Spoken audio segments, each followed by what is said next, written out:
Un monde merveilleux de Giulio Calegari avec Blanche Gardin, Angélique Flogère et Lélie Mercier, entre autres. Ça raconte l'histoire d'une mère qui vit avec sa fille unique, un peu en galère, qui vole à droite à gauche pour essayer de se nourrir, elle et sa fille, et qui vivent dans un monde où les robots domestiques sont de partout, sont banals, sauf que elle, bien sûr, elle est un peu anti-système et contre cette robotisation de la société. Sauf qu'à un moment donné, donc ce qu'elle fait, c'est qu'elle vole des robots pour les revendre, mais un jour, elle va se faire attraper en train de voler dans un magasin, et sa fille va être placée en famille d'accueil. Et donc elle va se retrouver plus ou moins toute seule à essayer de rechercher sa fille. Sauf que le dernier robot qu'elle avait voulu revendre et qu'elle n'a pas pu est avec elle dans la maison. Et en fin de compte, par la force des choses, elle va un peu s'allier avec ce robot pour essayer de retrouver sa fille. Et au fur et à mesure du film, on va voir que les deux s'attachent, ou en tout cas que la femme s'attache au robot, tout en se rapprochant de l'objectif qui est de retrouver sa fille. C'est un petit film sympa. Alors déjà, il faut le noter parce qu'il dure 1h15, je crois, ou 1h20 max. C'est plutôt rare pour les films.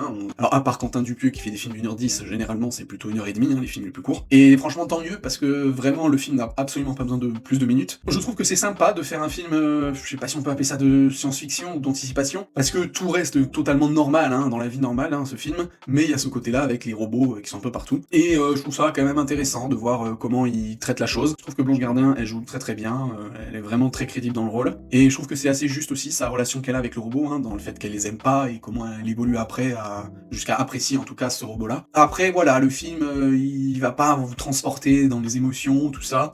Ça reste quand même assez basique. On va dire que pour le fait que ce soit un film français qui parle un peu de ce sujet-là, je trouve que c'est plutôt original, et il reste quand même bien fait. Après par contre, j'ai pas saisi si vraiment le message il est pro-robot ou contre-robot. En fait dans le film, je trouve qu'il y a un peu des deux. Il y a des messages anti, des messages pour. Alors après, ça peut être tout simplement que le réalisateur ne tranche pas là-dessus, et c'est bien aussi d'avoir des visions un peu nuancées, à savoir de dire non, l'IA, la robotisation, c'est pas tout mauvais ou tout bien, il y a quand même beaucoup de mauvais dans le film, mais on voit qu'il y a aussi des choses qui sont pas forcément négatives, donc c'est plutôt pas mal d'avoir un message nuancé. Donc voilà, je conseille globalement le film.